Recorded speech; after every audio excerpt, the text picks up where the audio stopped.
Talking fishing, nothing but fishing, talking fishing. If it's facts about fishing that you want to know, then tune in, folks, cause this is the show. We'll show you all the right bait to use, so sit right back, you got nothing to lose. Doesn't really matter if it's trout or carp, flathead, marlin or a gummy shark. Listen to the guys and you can't go wrong. They'll be talking about fishing till the cows come home. Talking fishing, nothing but fishing, we're talking fishing.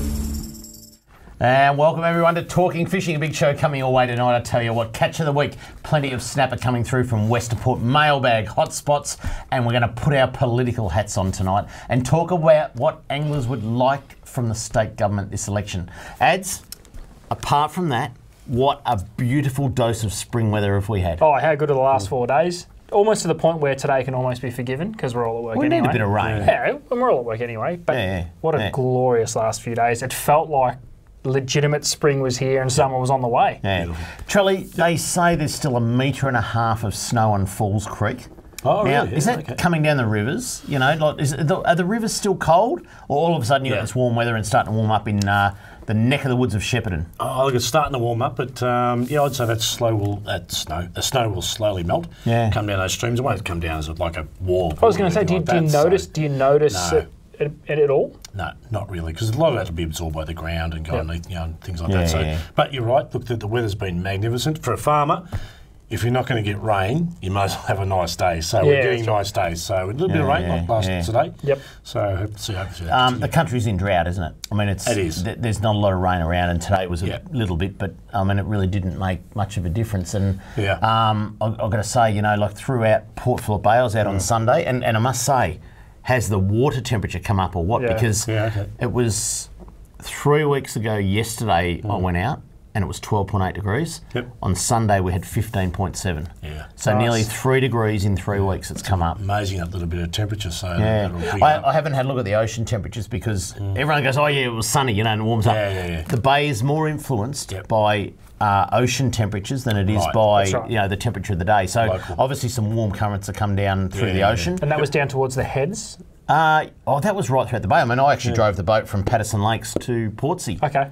And then circumnavigated the bay for about 25 calamari, and that was it. And similar sort of temperature. Same temperature virtually the whole throughout the bay, Heard you having a cup of tea down below and nearly run into a sandbank. Yeah. And a tinny. It was actually quite foggy on the weekend, and took a lot of navigational skills. Yeah, right, having a cup of tea down below. Yeah. Navigational skills meant you had to turn autopilot off. Folks, let's have a look at what's been caught by the people at home. It's time for Catch of the Week. Catch of the Week, brought to you by Shimano, providing reliable, trustworthy, quality fishing gear for your enjoyment.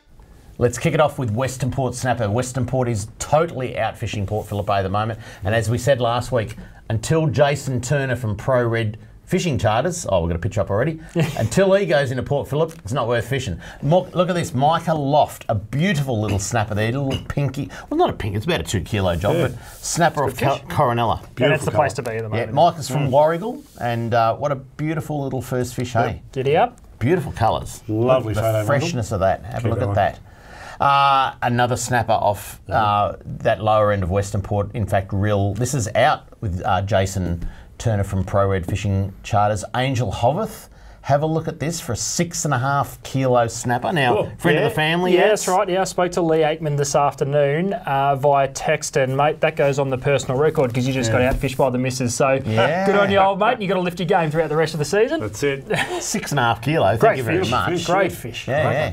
Let's keep going. The top end of Western Port is also firing, and Nathan Ho got a beautiful snapper up the top end. Have a look at that. Geez, they're all big models at the moment, aren't they? Yeah. That's a great fish.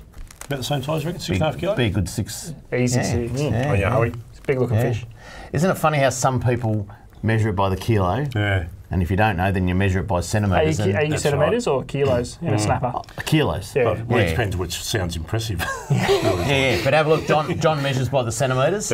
John Sargent, a 78 centimetre snapper from the top end of Western Port. You know what, even after all these years working in the fishing industry, someone could say 78 centimetres snapper, and I'd be like, I've got no idea how big that'd be. No. Really? No, if you go a kilo and you can picture it. Yeah, that's right. But a King George Whiting. 2'6". No idea. No, it's the idea. But King George whiting, all in centimetres. Yeah, that's right. Yeah. Yeah, that's right. If you said it was 480 grams, you'd go, who cares? And then in trout, we don't care unless it's in pounds. Yeah, that's right, exactly, yeah. Fishermen, crazy, hey. Now, this gets me excited. Right, before we put the photo up, this gets me excited. Because the top end of Western Port, in fact, in the Tooradin Channel, young Harry Bryan, have a look what he caught. And I'm told 8 of them.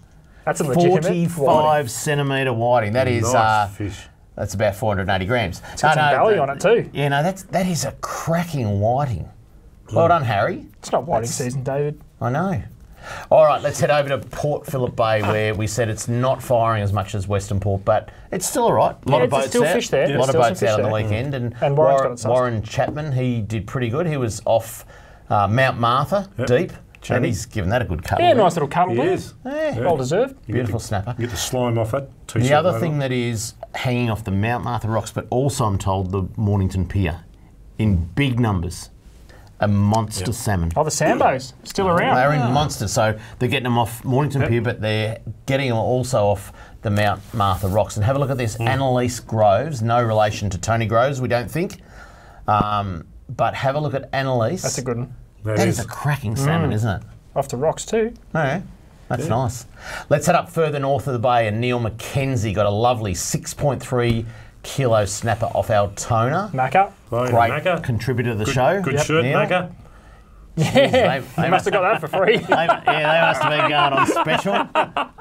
No, we give them away. Neil's been on the dole for 8 years, mate. He can't afford a shirt, so it must be giving them away. Only joking. Neil's well employed man. Anyway. Call in, we'll give you another one. Yeah, you got it. Neil, free shirt. Free shirt.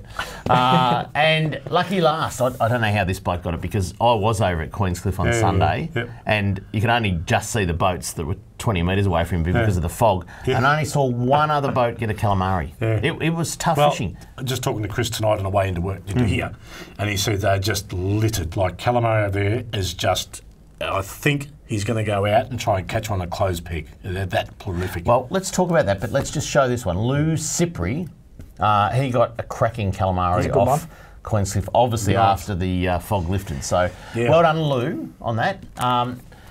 If you would like to send in a pic of your catch of the week, this is what you have to do. If you want to be like me and have your photo on TV, email your fishing pic to info@ifish.com.au. Yeah, I want to go fishing. Now, on Sunday, we fished for, we decided not to go for snapper. We decided to go and see if we can find some calamari, some big ones, obviously, this time of year, and some whiting. And we couldn't catch whiting, couldn't find them. We went everywhere, but calamari, I've got to say, we got down to Portsea and we fished there for a while. We went over to Queenscliff and it turned foggy, but I've got to say the water was so cloudy down there. Now, there's been big swells coming in the bay, and we can only say that, you know, it's that. I mean, we went to St Leonard's, tried for the whiting. We then went around the back of Mud Island, come up the Pinnis Channel, and you threw a squid jig out and you had 10 squid attacking it. It was amazing, the numbers of squid. Was it clear of water? But it was crystal clear. We were fishing in 5.5, 6 metres of water, crystal clear, and you could see every squid that attacked your jig. And yet you go over to Queenscliff and Portsea, that cloudy water, they just didn't want to bite. I was at Mornington on Saturday and struggled massively for squid too. Got 3, but had to work way too hard. Clear water? Crystal clear. In 6 metres, you could easily make out exactly what was going on. White jigs, I reckon the white jigs are the go. Like I say, Chris is just, they reckon they're just... Trelly, I tried everything. And in the end, I used white as a last resort because if they're going to go, they're going to go on white. But it's always good to use your favourites and all that. Yeah, that's right. And nothing mattered. You know, that cloudy water. There was one boat out of where I was, which was right off the Queenscliff Pier. There would have been 25 boats.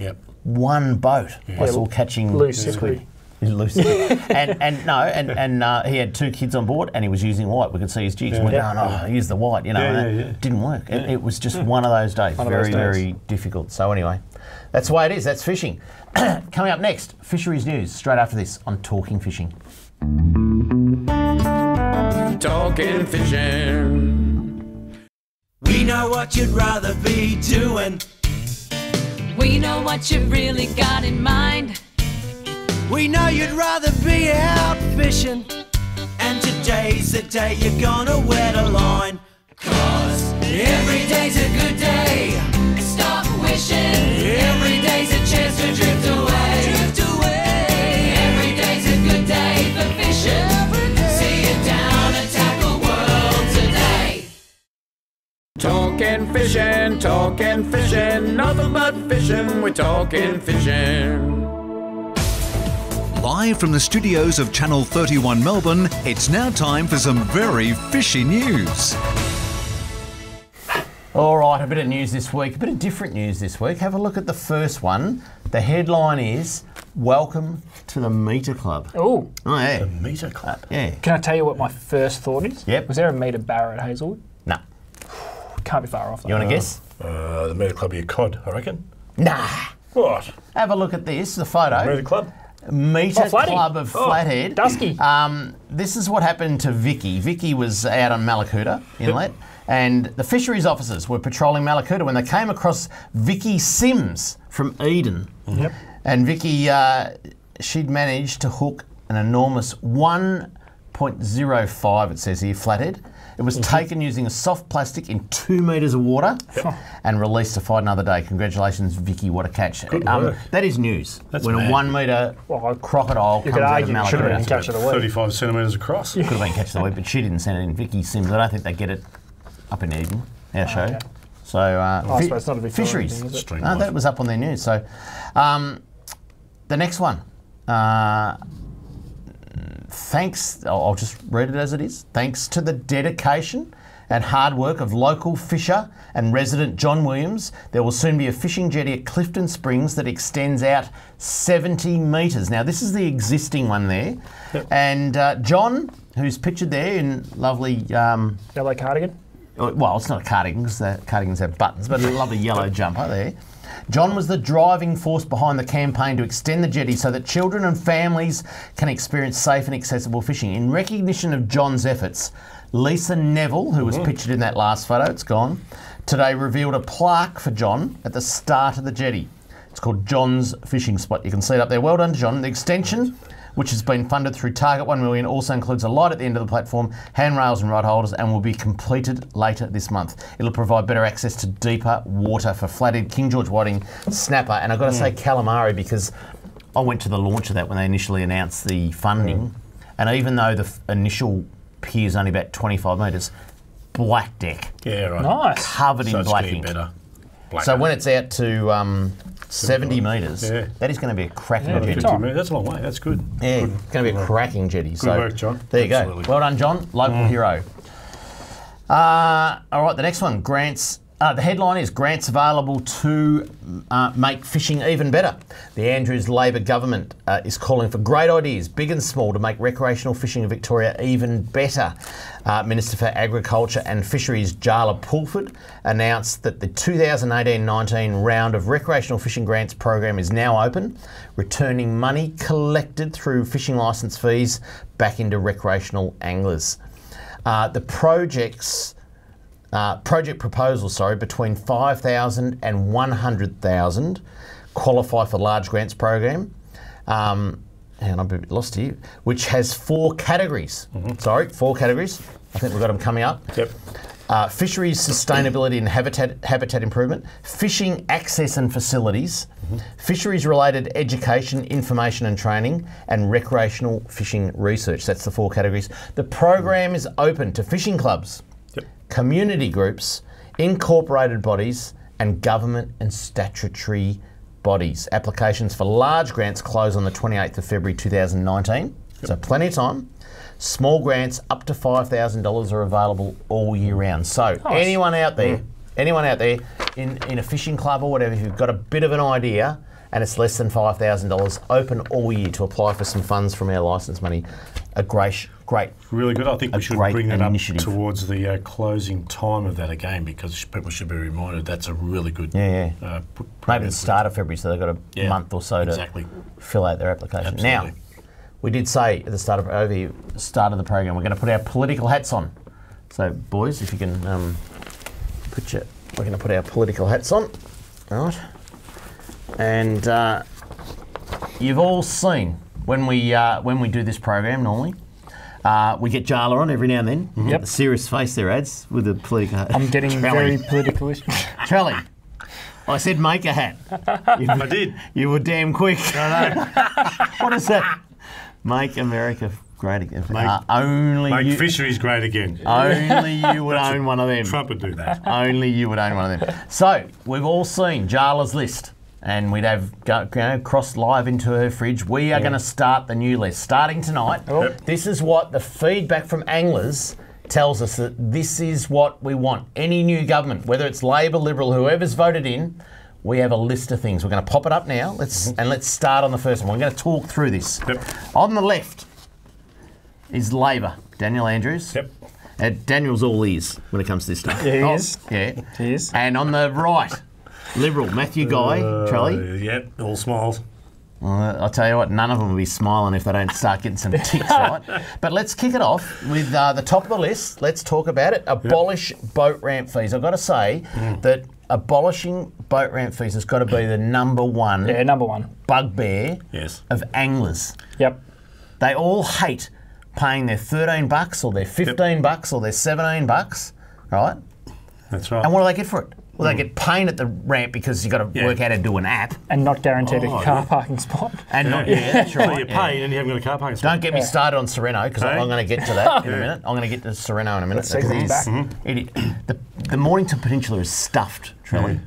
Hey, get on with your list. Oh, okay, sorry. So what we're going to do is we've got to get rid of boat ramp fees, right? Yep. Then on the list, we've got the list back up. We've got to create a single boat ramp authority. What does that now? What does that mean? I think that would bring in the item number one if that was to happen. Yeah, no. Can I have your stubby hold? Pass your stubbies, right? As in, what is a single boat ramp? Can we take authority? that down and look it over here? Look it over here. We can maybe camera 3. Can we do this? Camera 3. Right. So I'm going to explain this. Right. That there is Rye boat ramp. Right. Rye boat ramp. That there is Tookarook boat ramp. Looks a lot like Rye boat ramp. No, that there is Tyrone boat ramp, right? There's 5 kilometres between these 3 boat ramps. Now, what's happened? Well, I'm going to. Because that one's full. My lips on that one. What's happened is Rye boat ramp. They're rebuilding it, right? So it's totally fenced off. They've ripped up all the concrete. They're redoing it. It's going to be a full lane. It's going to be great. Short-term pain for long-term gain. Short-term, how many car parks are gone at the moment? 250. Whoa. I reckon 250 car parks gone, right? Out of action. Old Don, who's 79 years of age, he got his renewal for Hastings the other day in the fine print down the bottom. Rye boat ramp out to the 1st of December. This is Tookarook boat ramp, right? Normally covered in sand. Not dredged. They've cleared the sand. You're lucky if you can put your boat in at high tide. No dredging. No dredging at all has occurred, right? So 250 cars can't. Beautiful weather last weekend, right? This one here. How many car parks? None. You've got to park on the Peen Highway. Right? This one over here, Tyrone boat ramp. Covered in sand, no dredging. 0 car parks. Right? Now, that one's run by a committee management. That one's run by a council. That one's run by a different committee management. Imagine if they were actually managed by one and someone had a brain in their head and said, before we start rebuilding Rye, let's get these two, let's get the sand off, let's dredge them so that people could actually launch their boats on a beautiful October day for snapper, whiting, calamari, flathead. Start a snapper season. And I've got to say, the local member down there couldn't give a stuff. I think his name's Martin Dixon. He's retiring. He's handing over a safe seat to a bloke called Joseph Russell. Right? Joseph Russell could not. 2 first names? Joseph and Russell? Let's call him the man with 2 first names, right? So Joseph Russell is being handed a safe seat. I've got on his Facebook page to see if he's written anything about the boat ramps and the dire straits that they're in. And all there is pictures of him at lunch. Joseph Russell is off having lunch everywhere and couldn't give a stuff about boat ramps. Why don't you run for it? I'm not bloody running for it. Why don't you, Trump? No, but I'm serious.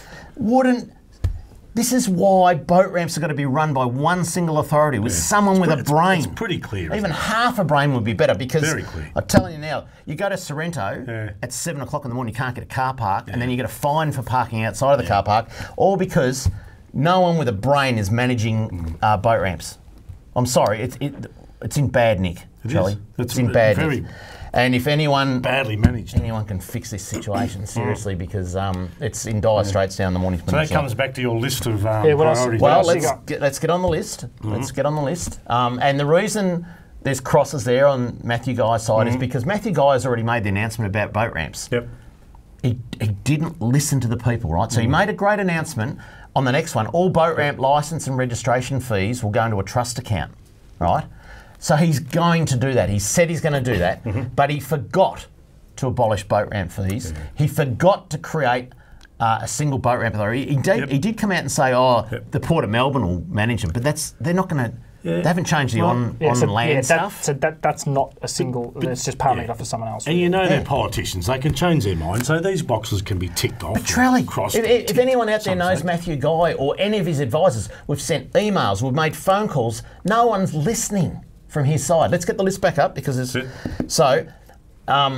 nothing from Labor, right? But the fund, boat ramps, marine safety, and Coast Guard is so important, right? So at the moment, $27 million is collected from those fees. Yep. At the moment, a little portion of that goes towards marine safety. A portion of that goes towards the Coast Guard. In Matthew Guy's announcement, he's virtually said no funding for those organisations anymore. So where's Coast Guard going to get their new motors from? It's all been funded by the license. So no one is listening. No one's returning the phone calls or the emails. They're not listening. And they've got to fix that announcement. There's nothing wrong with coming out and saying, we are going to do this. We didn't mention that, but we need to do that now. Because at least he's putting some funds aside. That's a good thing. And I've got to say, the BIA, Boating Industry Association of Victoria, has written a really good 3-page paper on all this about how much % should go to marine safety, how much % should go to maintaining boat ramps, how much % should go to the Coast Guard.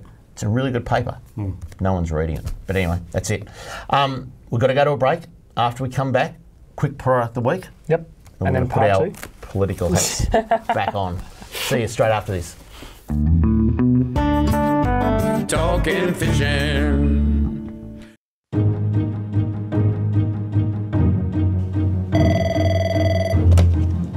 Good morning, spotters. Stephanie speaking.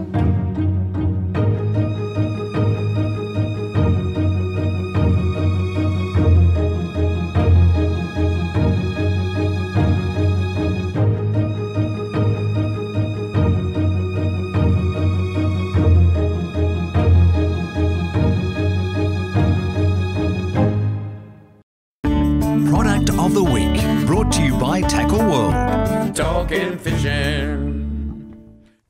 All right, we've got the political hats off. We're going to do product of the week and some cracker things that are biodegradable, lads. Yeah, that's right. Some new tails and colours from the Squidgy Bio Tough stable.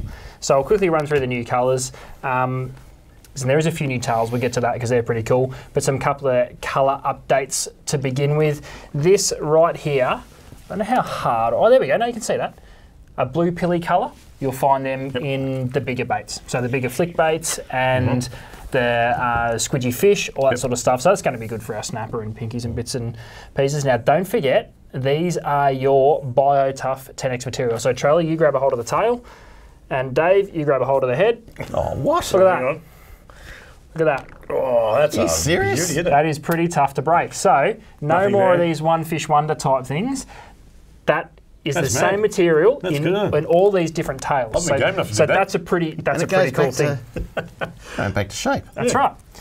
So that's a new colour. There's also another new colour here, which is, I guess, a take on. It's kind of a hybrid between a pink and a bloodworm sort of colour. So that's a cracker. That's in a lot of the smaller tails as well as the big ones. Sparkle in them. They do. They do. And that sparkle in the water is also UV activated, and it looks insane as soon as it hits a bit of water. So they're the new colours.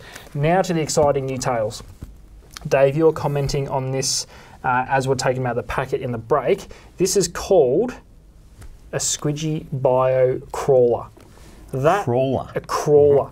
So it's only very little. That'll be the 2 inches detail in max. That is amazing. Yeah. Now this is going to be one of those all-round perfect bream in the estuaries, trout in the streams, to even Yellowbelly, I think, rigged on the right jig head. We had a look at those Ned lock heads and bits and pieces that stand them up. There's also a pretty cool squidgy base jig head coming out, which we'll show you when that comes out in a few weeks. That's the squidgy crawler in all the cool colours. That's going to be a little cracker. We've got the traditional grub. Now, what makes this grub unique is the tail is actually extended and curled more. We saw these plastics in a test tank at AFTA, and that tail will go even at the slightest, smallest movement, really low speed, the tail will always work. Now, a lot of testing and a lot of playing around with that tail went into making sure that you're always going to get action regardless of where you're fishing. So that's going to be great for brim, trout, all the usuals. And then there's pretty well a similar one but with a double tail. That's been tested really, really successfully on brim. All the colours. You're going to see it really well on bass, brim, I think Yellowbelly as well, when you've got to go ultra finesse for them, especially in that early season. That's the double tail grub. They're all out on shop shelves now, so jump in and have a look. We saw how stretchy they are. Even the small ones, like have a look at that, the double tail grub. I can stretch that right out and not rip any of the limbs off at all, and it pops back to perfect. That is amazing. Squidgy bio. All the new little critter baits are in. They're going to change estuary and freshwater fishing. So jump in and have a look at them. Obviously, and put a bit of S factor on. So don't S factors are probably a really good point there. But don't be scared to actually sort of like muck with these things a little bit. Like you can see that one's got the two larger arms and it's got the feelers in the middle of it. Don't be scared to cut those feelers off, just to change it up a bit. But with this blue one here, don't be scared to that one there. Don't be scared of, if you've got a jig head that's a little bit bigger, you want to do it, just nip the front off it like that, right? So you can get a bit bigger, surface area on a jig head. So if you've got a little bit bigger jig heads, you want to just pull it off, right? Get rid of that bit, and then you'll be able to just float that down and use the bit jig head. Hey, there you go. I like it. Biodegradable, and you can eat them. That's right, and you can pass them too. Eventually. There you go. Well Squidgy bio. New tails, new colours, pretty cool. All right, come on. Back. Political hats on again. We're going to get through this list. Now, just on the boat ramps, can I just clarify? Some urgent action. Don't worry about the election. What I'm saying is some urgent action is needed on the Mornington Peninsula to ease the pain of launching, because there is actually not a in-service boat ramp between Safety Beach and Sorrento right now. Huge area. And it's got me stuffed why 2 boat ramps are virtually inoperable, because they're not dredged and the sand's not cleared. And it's got me stuffed why the politicians from that seat in the Nepean aren't coming out and saying, I'm going to do something about boat ramps. They just don't care about boating, and I've had a gutful. Trump would make that. Well, he would. He'd make boat ramps great again. That's right. All right, let's get the list back up. The list says, the next one, ban netting in Gippsland Lakes. We haven't heard from anyone on this. Nothing. Zilch. Nothing. And Gippsland Lakes, if you haven't been watching the show, it's in a bit of strife. It is. We had old mate on the show the night, and David Warren, and Gippsland Lakes is stuffed. Now, it's not the netter's fault. Yeah, and I think it's not sustainable to keep netting. Yeah, so that ban netting in Gippy Lakes, I think, has got to have a little asterisk, because the problem's bigger than the netting. We've spoken about that. We all acknowledge so it's contradicting a little bit. It's an environmental problem, which a part of that probably includes the netters. Everyone takes a bit of ownership. Yeah, that's it. And listen, I think a part of the solution is getting rid of the netting out of Gippsland Lakes, but that's a project within itself, and a very serious one, and it's something that needs some considerable thought, I think. Exactly, some good research. I think what will happen is probably there'll be a voluntary buyback. Won't be compulsory.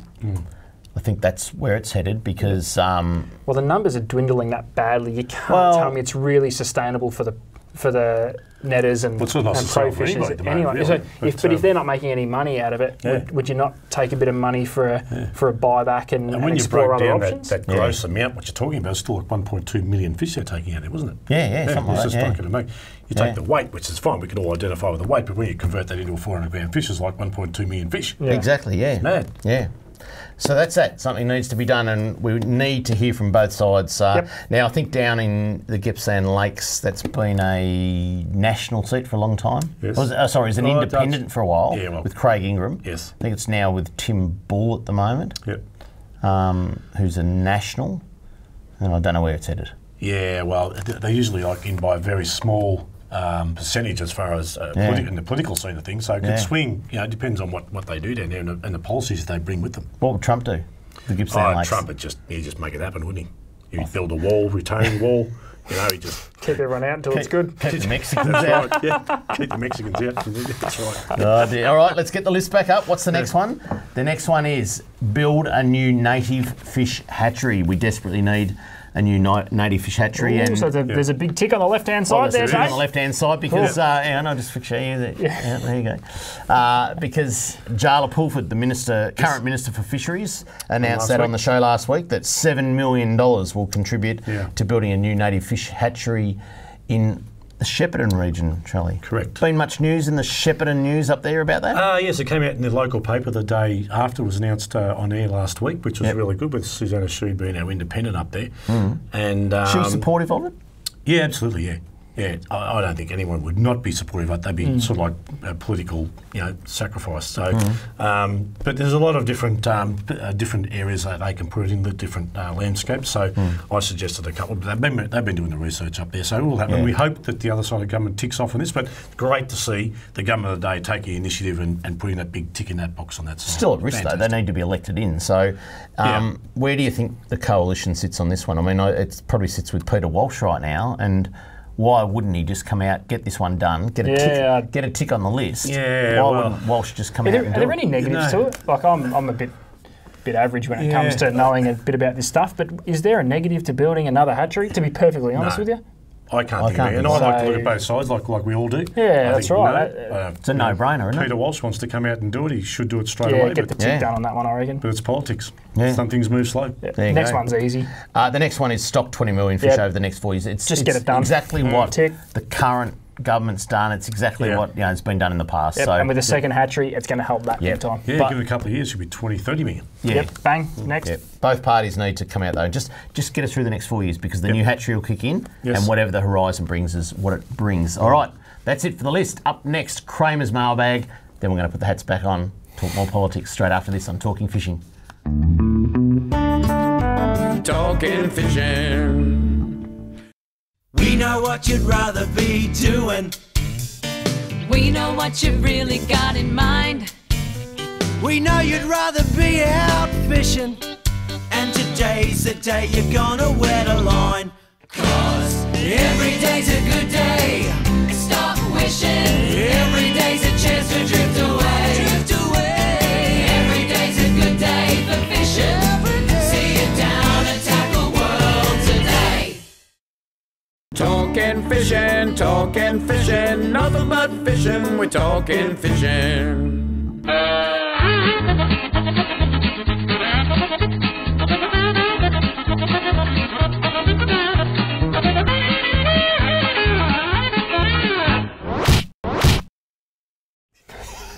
Alrighty, bit of mailbag. Let's try and get through it all. Let's kick it off. This one is from Ian. Ian writes, "Hi guys, love your show. First time I've sent anything to you, but after launching my boat at Avalon Boat Ramp on Saturday morning and taking a closer look at the condition of this facility, it's not up to scratch. In fact, quite dangerous. As you can see by the pictures, it's looking a bit worse for wear. And we've got a photo for, yep, there you go. Got a photo there. It's looking a bit worse for wear. The ladder is about to fall off its bracket and someone is going to fall and hurt themselves pretty badly, especially on low tide. As I've only moved back to Victoria in the past few years, I wasn't sure if I need to report this to the local council. Don't bother, Ian, they won't give us stuff. They'll just take your money. Or is it something that you can pass on to the respective management team to investigate? On it? No, they don't. No, they don't listen to us. No, but we're calling for this ramp, like most this time of year, gets used a lot, and before something drastic happens, can something be done ASAP? If you need more people to report the condition of this ramp, could you mention this on your show? Yes. We just did. Done. And thanks, Ian, for letting us know about that, because that's the sort of stuff that if someone with a brain took over that boat ramp and the next one and the next one and the next one, all this stuff will be fixed, I tell you. Dealt with that exclusively. Now, this could have been classed as catch of the week ads. Oh. But I thought I'd throw it in mailbag because I wanted it over here. Yep. Okay. I want to talk to you about this. Yep. This is from Sasha Sergiu. Yep. Hi, Dave and crew. Harry and Courtney headed down to the BEM for the last few days of the school holiday break. The windy afternoons made it tough, but they still ended up with some cracking brim. This double hookup landed them a pair of 39 centimetre beauties, both caught on the flats in 1 metre of water. Now that is cracking brim fishing. That is. That's right. Yeah. Great photo. What is it about BEM River that isn't at Gippsland Lakes?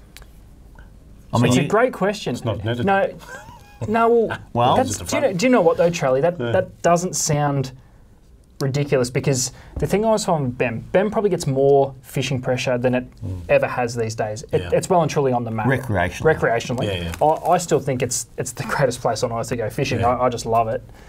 It always seems to fish okay, and I think I don't know how it sustains it because it does cop a bit of a hammering, but there's 3 clear parts. It's not a huge system, so it's not too hard to skip between certain parts of the system to find where the fish are. So that coupled with the locals are brilliant. They're always more than happy to let you know what's happening. What's the local town? It's just BEM. BEM. Yep. Okay. It's the best place, and I know Sash goes there at least twice a year, once a year definitely. The kids always get onto cracking brim and they generally fish the lake or down the entrance area because that's where they camp and stay. If you haven't been there, go. Because I don't know what it is. It's a small system that gets fished heavily but always seems to produce fish. So, I mean, it's in the same catchment area, if you like, as Gippsland Lakes, as Lake Tyers, as all those places. Does it get more fresh water? I think it doesn't open as often as some of the surrounding systems, so the conditions are generally quite consistent. Which makes it easy to find fish. All right, a couple more mailbags. Need to get through these. This is from Tamar. Why don't they incorporate a fishing licence with a marine licence? Can we talk about this on your show? Well, at the moment they're... Excuse me, I had a sneeze. Good answer. Sorry, I got a sneeze. It was building up then, I couldn't let it... Bloody snort all over me. How do you... you can't join the fishing licence with the marine licence because at the moment they're 2 different authorities and it's all over the place. No, that's silly. Would one... I mean, I might fish off the bank. And that's the thing, there's a lot of land-based fishers. Not everyone's got a marine licence. Would the one authority we're talking about cover that? Would that be incorporated? No, because what about all the land-based guys? All the guys inland, so next. Couldn't do that. All right. Sorry. Dave, camera 3. Dave, can you please update us on the progress of the carp herpes release program? Trelly, you can do that. Talked about that at the bar, didn't we? Yeah. Well, it really hasn't I haven't had too much come over the table as far as information. I think they're still looking into research and things like that, but if I find out something else, I'll let you go. So I haven't really heard an update. I heard that since Barnaby Joyce chucked it in a kind of way. The virus. He was the only one driving that whole carp virus program, and it's when you ain't got a leader, you've got a rudderless ship and it's going nowhere. That's what I've heard. I'll try and find it small. All right, now the next one, old mate Jeff from Geelong. Old mate. He writes in, would like to know why they have not got the washdown facilities hooked up when the plumbing is there already at St Helens Boat Ramp. Now that's down Geelong. Yes. Charlie, so apparently all the pipe works there. Through. Well, I would have to say that's the same as Patterson River. Yeah. Those washdown facilities, all the plumbing's there. But you can't turn the water on. Now, I heard a little bit of a feedback from that was because of the last drought there 10 years ago. They actually capped off a lot of these bits and pieces. I don't know if it's true or not. Someone can absolutely correct me on this. But he's correct in what he's saying. I mean, if you've got the facilities there, you've got the... Turn it on. We've got a detail plan there. Can't be hard. Turn the water on. Exactly. Because you ain't going to own a boat and an outboard motor and not flush it. That's right. It doesn't matter what it costs you. 3 grand, 20 grand, 50 grand, you're going to wash the salt. I was going to say, if you're going to go home and rinse it out anyway, why not just have it hooked up? All right. If you'd like to write into Kramer's Mailbag, this is what you have to do. Send your mail to Kramer's Mailbag, PO Box 734, Patterson Lakes, Victoria 3197, or email kramer@ifish.com.au. Back with the hat on. Got the political hats on tonight, boys. Thank you. Make it happen. Where did you get that, Charlie? Well, still a story. A guy walked in the shop with one. Yeah. And I said, mate, look, being the way I am, love your hat. You know, can I buy it off? He said, I'll do a bill and then I'll send you a couple in the mail. So I give him some money, away he went, and 2 hats turned up a week later. Didn't take the guy's name. So he's going to have to send me 2 hats. So, that is a cracker. All right, let's get the list up again. This is what the anglers want out of the politicians this coming election. The next one on the list, open Tarago and Devil Bend to fishing from electric-powered boats. I say about time. Why? Why? Because both those waters contain trophy fish, right? And it is ridiculous that they've let kayaks in to Devil Bend. It is ridiculous that you can't put a tinny. Where over here? It's ridiculous that you can't put a tinny on both those waters when they hold cracking fish. They're big enough waters to hold plenty of boats. And what I'm saying is, let's be environmentally friendly, Trelly. Yes. I want to hear what Trump would do in a minute. But electric motors, they do no damage to the environment, no damage to the wildlife, and you're about to troll for trout. What would Trump do? Can't you just let the kayakers have a little slice of paradise to their own? What about the one-armed kayaker? He's going to use an electric motor. If you go around a circle. That's right. Paddling. Just make it happen. Yeah. That's what Trump would do. Make it happen. It's a bit like Blue Rock ads. Stupid rules. They were gone and now everyone's enjoying I'm all for it. No, don't get me wrong. I'm all for Blue Rock. Open up Tarago. Plenty of big... And I'm all for opening them to kayaks. I reckon Tarago could be Australia's #1 trout fishery. Oh, 100%. If you had electric motor. 100%. All right, next one. Let's get the list up. Stock king prawns in the lake tyres. Yeah. 100%. Cooked ones? Because I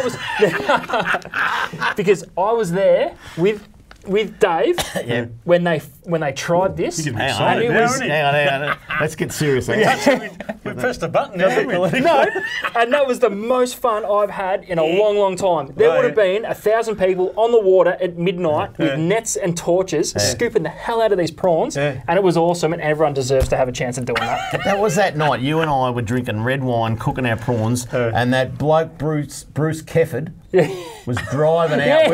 We were in a comp. And as soon as it ticked midnight, he drove out of the caravan park to go fishing. Because that was the time to start that day. We haven't even finished cooking our prawns or drinking our wine. It's pitch black. We still had to have sleep. Yeah, you're walking around netting prawns. There's prawns getting annihilated by something, whether it's Taylor or Flatties or whatever, in the corner over there. Well, who cares? And there's dads and their kids, there's mums with their kids, there's grandparents, they're all walking around scooping up prawns.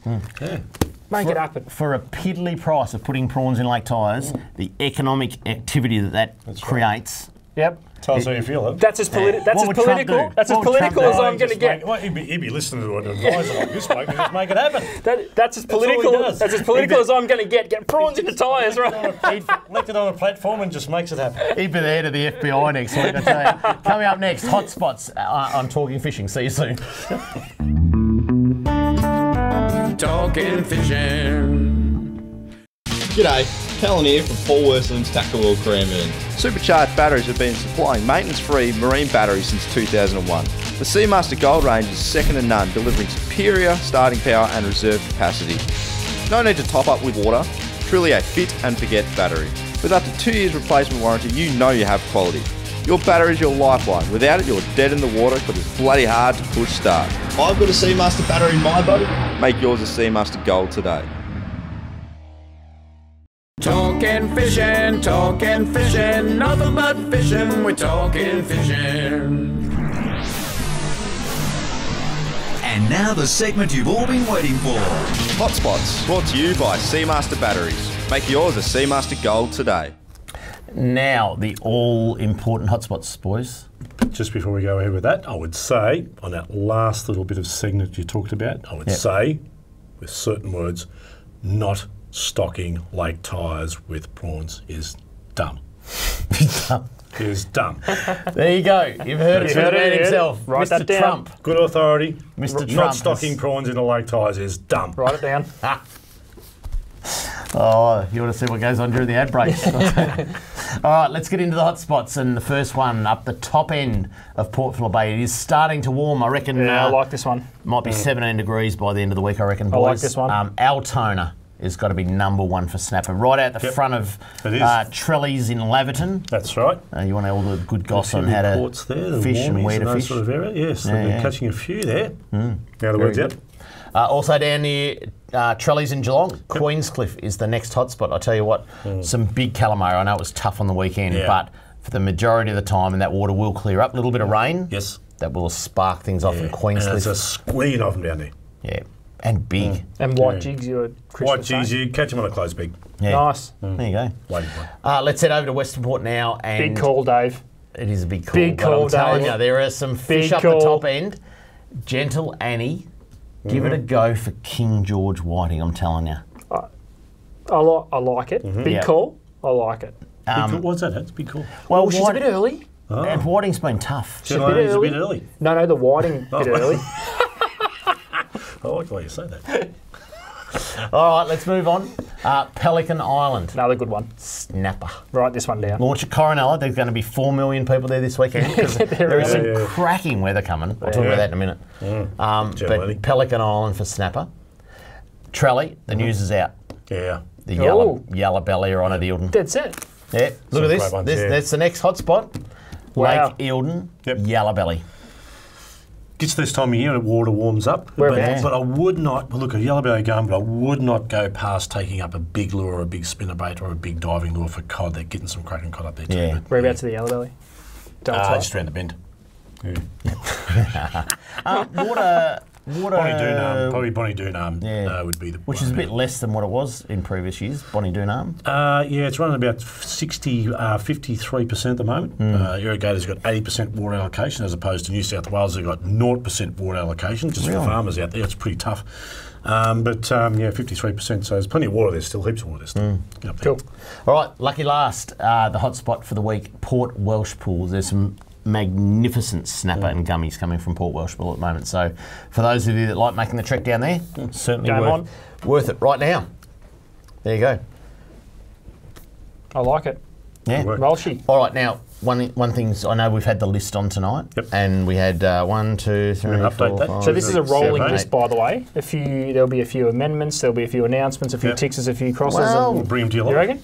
Well, I think there's 9 things on that list, and they've been presented to both sides of politics. Yep. Not only by us, you know. I mean, when I say us, Future Fish Foundation's got a list. AFTA's got a list. VR Fish has got a list. You know, all the key bodies, Trout Foundation, Native Fish Australia, they're all got their own little things. So, and we're trying to summarise it from what the anglers provide us with the feedback, is this is what they want.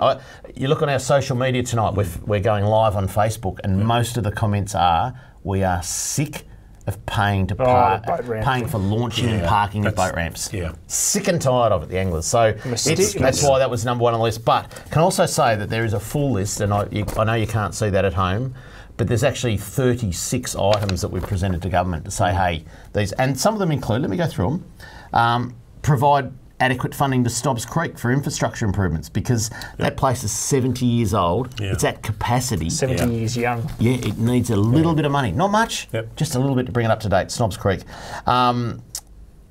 Stock Lakes, Colac, Bolac, Belfield and Pikes Creek Reservoir with golden perch and Murray cod. Now, a little bit out of their natural resource or natural environment.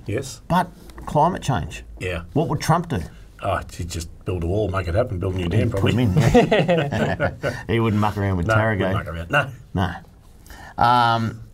Stock metropolitan lakes with on-grown golden perch for summer fishing. So put golden perch in at, 25 centimetres. It's because all the can't pick up. That's right, because the trout fishing too dies off during summer.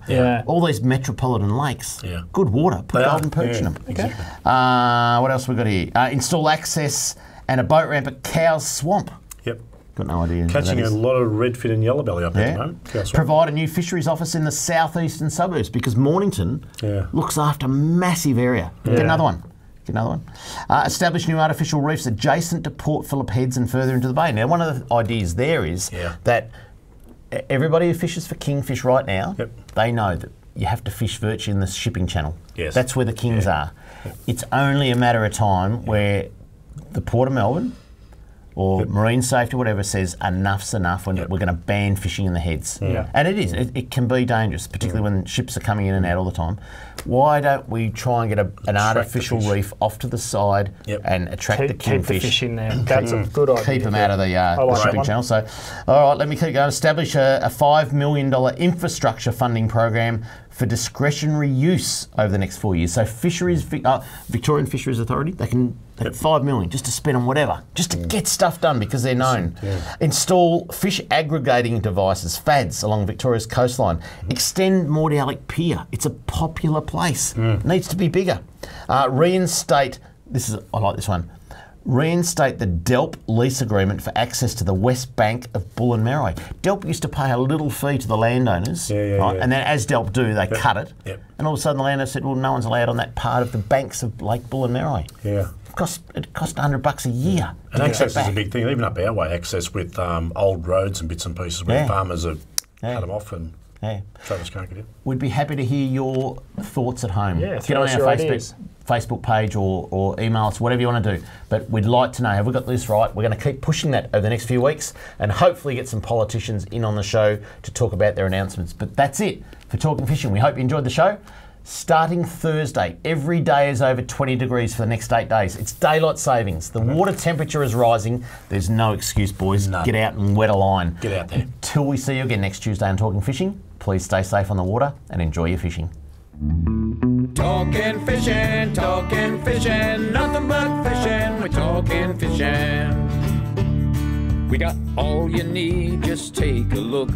Watch those fish jump on your hook.